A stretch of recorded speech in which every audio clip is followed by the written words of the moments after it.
अस्सलाम वालेकुम जी। My YouTube family कैसे हैं जी आप सब लोग। उम्मीद है कि आप सब लोग ठीक होंगे। अल्हम्दुलिल्लाह मैं भी ठीक, और अल्हम्दुलिल्लाह से शादी इख्तिताम को पहुंच चुकी, और उसके बाद मतलब थकन भी हमारी बिल्कुल उतर चुकी है। तो काफ़ी दिनों के बाद भी लोग आप लोगों के साथ शेयर किया जा रहा है। इसमें कोई मैंने शादी का सभी लोगों को बड़ा इंतज़ार था कि शादी के क्लिप्स वगैरह ऐड होंगे, जो कि मैंने नहीं ऐड किए हैं क्योंकि उसके लिए काफ़ी लंबा चौड़ा काम था, और जो मैंने कहा कि बाद में इसको रखेंगे। अब रमज़ान की जो प्रिपरेशंस हो रही हैं घरों में सभी एक जैसी ही माशाल्लाह से हो रही होती हैं। कोई वेजिटेबल्स को कर लो, और कुछ सफाइयाँ सुथराइयाँ कर लो, और कुछ अपने दिल की हालतों को बदलने की कोशिश हम कर लें, जो कि सबसे ज़्यादा ज़रूरी है कि ईमान अपनी जो रमज़ान की आमद के साथ साथ हम अपने आप को भी अल्लाह ताला के साथ अपना ताल्लुक़ जोड़ने के लिए जो है हमें टाइम इतना बेहतरीन से मिलना है, उसको ज़्यादा से ज़्यादा हम अवेल कर सकें। इस सूरत में हमें बिल्कुल नहीं है इस चीज़ के कि हम कोई एक्स्ट्रा टाइम अपना ज़्यादा कुकिंग ढेर सारी करें, और कुछ ऐसे इधर उधर के बाज़ारों में जाने के ऐसे कामों में अपने आप को हमें बिल्कुल इज्तनाब करना चाहिए।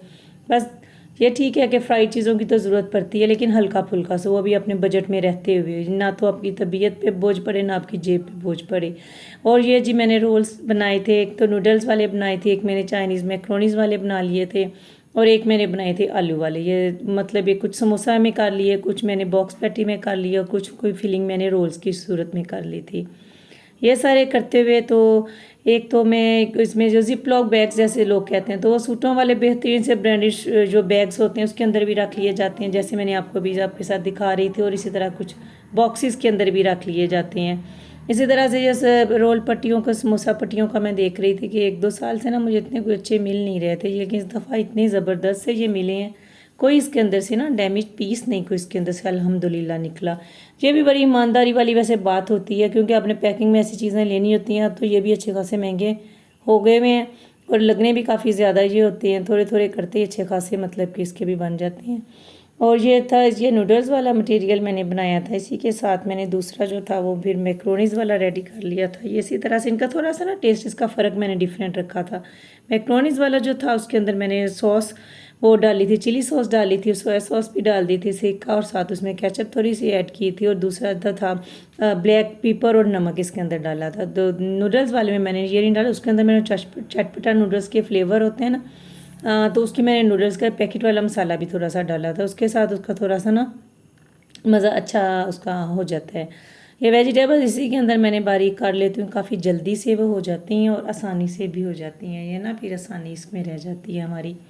इसी तरह से मुझे उम्मीद है कि आप सब लोग भी अपने घरों में यही कुछ इन्हीं कामों में मसरूफ़ होंगी, क्योंकि रमज़ान में हर इंसान की कोशिश, मुसलमान की यही होती है कि हमने पहले से जो अपने काम ज़्यादा से निपटाए हुए हों। तो ये कैबिनेट थी साफ़ करने वाली, तो इसी बहाने से बर्तन वगैरह इसके अंदर जब दावत पे भी निकले तो मैंने उनको वापस अंदर नहीं रखा, उनको टेबल पे पड़ा रहने दिया। मैंने कहा इसके साथ साथ ना हम इसको तकरीबन 2 दिन इसको मैंने लगाए साफ़ करने पे, तो कई काम और करते कराते इधर का चक्कर लगा के इसको भी कर जाती थी साफ़, क्योंकि मुस्तकिल ऐसा काम नहीं, एक दफ़ा लग के नहीं ये काम मेरे से होते। लगे रहो और निपटा लो, ये साथ साथ अल्हम्दुलिल्लाह ये भी निपट गया काफ़ी।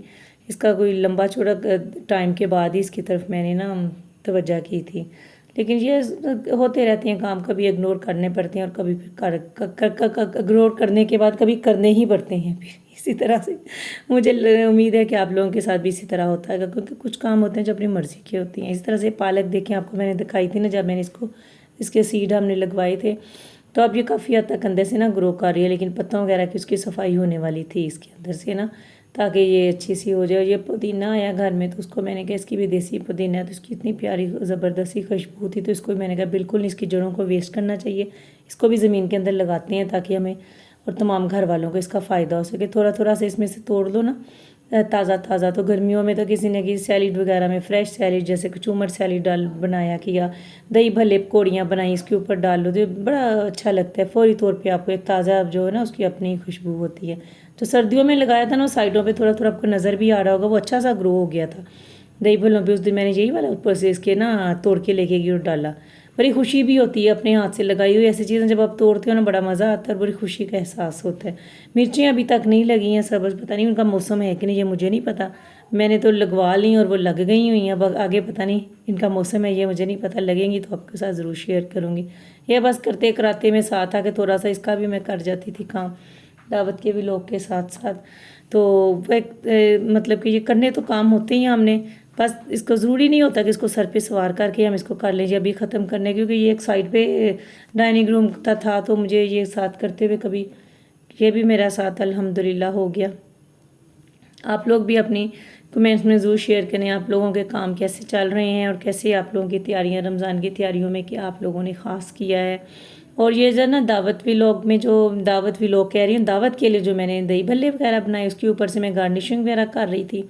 और बाकी सच मैंने वो उसकी सेटिंग की सारी मैंने बड़ी अच्छी डिटेल है उसकी वीडियो बनाई हुई है, लेकिन अंडर डाइनिंग रूम आपको दिखाया है और ना मैंने इसके ऊपर जब सेटिंग के बाद किसी को बच्चे को कहा कि मेरी इसकी वीडियोस बना लेना। मैं ऊपर से खाना नीचे मैंने सर्व करवाया था तो फिर मैं तो उधर बिजी थी, एक गेस्ट चली गई थी उस टाइम पे, और फिर साथ में एक फ्राई में मैंने की चिप्स और साथ में विंग्स वगैरह फ्राई उस टाइम पे करनी थी, क्योंकि पहले करती तो वो सॉफ्ट हो जानी थी। बेक पास्ता और मैंने उसके साथ विंग्स जो फ्राइड थी वो मैंने साथ इसके चिप्स रखे थे स्टार्टर्स में, साथ फिर मेन जो थे आइटम्स उसमें थे चिकन कढ़ाई थी और चिकन बिरयानी थी, जिसकी लुक मैंने इसमें कोई ऐड वुड कोई नहीं की है। तो और जो शवारमा साथ बनाया उसकी मैंने डो भी घर में तैयार की थी और ये अच्छी मज़े की इसकी इतना तैयार हो गई थी। और ये बिल्कुल मतलब कि होममेड और मज़े के फ्राई से शादी की एक तो खानों के बाद ना ये चीज़ें भी अच्छी लगती हैं। मेरा तो अपना तो यही ख्याल था और माशाल्लाह खाई भी गए थे वैसे। और इसी तरह से स्ट्रॉबेरीज़ को, ये इसका जो भगोने वाला क्लिप है वो बाद में इसकी मुझे लगता है मेरा में ऐड हुआ है। और ये इसके साथ ना इसको मैंने 2-3 साल पहले इसका एक देखा था कि नमक के अंदर कह रही हूँ, पानी के अंदर नमक 1 चम्मच डालने के बाद उसको ज़्यादा देर ना आधा घंटा इसको भिगो दिया जाए। उसके बाद स्ट्रॉबेरीज इसके निकाली जाए ना तो बड़ी अच्छी सी वो, मतलब उसका बहुत ज़्यादा अंदर से गंद मन सा निकलता है। और डर्ट पार्टिकल से देखने में हमें बड़ी रेडियों पे चल रही होती हैं सब, ये शॉप्स पे इतनी नीट लग रही होती हैं, लेकिन इनके ऊपर जो होती है ना वो फिर पता चलता है जब धोने के बाद। हाँ जी, ये इसी तरह से वेजिटेबल या फ्रूट सभी को मैं तो इसी तरह से मतलब वॉश करने के हक़ में हूँ कि अच्छी तरह से उसके ऊपर से ना साफ़ करना। बहुत सारे होते हैं ऐसे, जैसे हमने छिलका उतारे बगैर इस फ्रूट को यूज़ करना होता है, फिर इस तरह से बंदा बेफिक्र होकर इसको खा भी सकता है।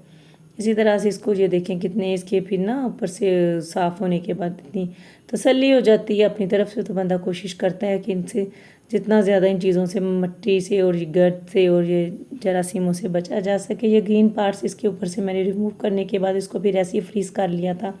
ऐसी चीज़ों को फ्रीज़ करना काफ़ी आसान हो जाता है। जब शेक का मूड हो तो इसको निकाल लो और आप आराम से दूध में बड़ी मज़े का इसका बन जाता है। ये मैंने बाद में इसका वाला ऐड हुआ, नमक डालने के बाद उसको पानी में ना मिक्स करने के बाद इसको मैंने इसके अंदर ऐड कर दिया था। इसी तरह से मतलब कि फ्रूट्स वगैरह सारी, अब फ्रूट चाट वगैरह ये तो मेन उसमें होती है इफ्तारी में कि इस बहाने से कुछ फ्रूट थोड़ा सा खाया जाता है, नहीं तो वैसे तो अलहदा सेपरेटली फ्रूट नहीं खाए जाते।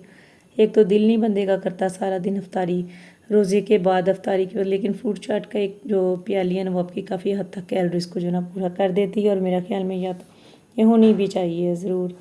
और ये दावत जिस दिन थी उसी दिन का था ये ना, इतना ज़्यादा ये उस दिन आंधी तूफ़ान आया हुआ था और बारिश भी, और उसमें ये बेल बेचारी जो कि मेरा ख्याल में अपनी मुद्दत पूरी कर चुकी थी, ये बेचारी गिर गई और टूट गई अपने तने से। तो ये बस इंतज़ार में बैठी हुई है कि कब माली आएगा और इसको इसकी जगह पे पहुँचाएगा बेचारी। बस यही ना कि काफ़ी देर की थी ये लगी हुई, बस वो तने को शायद इसके वो उसमें दीमक वगैरह मेरे ख्याल में लग गई थी और फिर इतनी ज़्यादा तेज़ हवा के आगे ना वो रुक सकी दीवार के ऊपर। और ये चने भगोने के बाद इसको काफ़ी ज़्यादा टाइम देने के बाद इसको मैंने बॉयल करके फिर इसको फ्रीज़ कर लिया था, क्योंकि ये भी काफ़ी आसान काम हो जाता है। बर्तनों वाली बास्केट जो सारा दिन हमारी इस्तेमाल में आती है, इसकी बेचारी की भी तो सफाई ज़रूरी है ना, इसको सफाई नहीं करेंगे तो हमारी बर्तन कैसे अच्छे से संभालेगी वो। इसलिए मैंने कहा ये बेचारी नाराज़ ना हो जाए, इसको भी अच्छा सा साफ़ कर दें कि सारी घर की तो बच्ची ने क्लीनिंग कर ली और मुझे बेचारी को पूछा भी नहीं है। इसलिए मैंने इसकी नाराज़गी से बचने के लिए इसको भी मैंने अच्छा सा साफ़ कर लिया था। ओके जी, आपको तो उम्मीद है व्लॉग मेरा पसंद आया होगा। अल्लाह हाफिज़।